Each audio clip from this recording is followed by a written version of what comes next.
Wait, portraits now. So here we've got the specimen of this is the tongue. So this you can see right here. This is the anterior 2/3 of the tongue. Starting, this is the anterior 2/3 of the tongue. This is the posterior 1/3 of the tongue. As you can see right here, these small circular structures, these are known as circumvallate papilla. They are very prominent here. This is the region of lingual tonsil, right? Now we'll move to our larynx part. So you can see right here, this part here is the epiglottis, right? This is the epiglottis, and this leads into a cavity that is the larynx, right? Behind larynx, posterior to it, lies the pharynx, right? Here we have removed the walls of pharynx, right? These are the walls of pharynx. This pharynx leads into the esophagus. Esophagus is right here. This is the trachea part, and this is the continuation of pharynx into esophagus, right? Now we'll see the folds. This is the epiglottis, right? Now you can see right here, when we reflect epiglottis, we have got this fold, which is the median glossoepiglottic fold, right? This lies in the median side, median glosso related to tongue, and epiglottic fold related to epiglottis. These folds right here are known as lateral epiglottic folds, right? This is the median glossoepiglottic fold, and these are the lateral glossoepiglottic folds, right? Now we'll see we have another specimen. This is the anterior portion of larynx, right? Here we can appreciate the thyroid cartilage.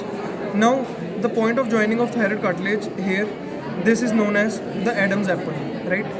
Now in larynx we have 3 unpaired cartilages and 3 paired cartilages. Now we'll see 3 unpaired cartilages. This first right here is the thyroid cartilage, right? This right here is the cricoid cartilage, below which we can appreciate the tracheal rings, right? And the third unpaired cartilage is the epiglottis, right? Now we'll see the paired cartilages.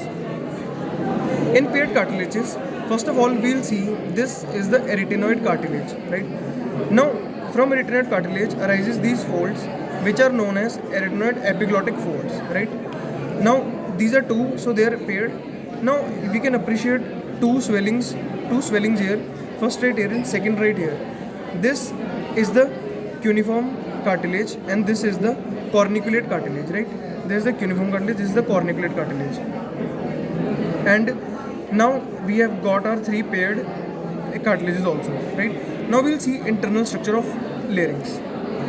Now when we open it, we can appreciate these prominence. First of all, this is the supraglottic area, and this is the infraglottic area, right? Now here we can see the 2 prominences. These are known as the vestibular folds or the false vocal cords. These are the false vocal cords, right? Beneath them are the true vocal cords. Now we'll see, you can see right here, the structures I am pointing out, these are the false vocal cords, and through which I am putting my forceps. This is the rima glottidis. Space between true and false vocal cords is the rima glottidis, right?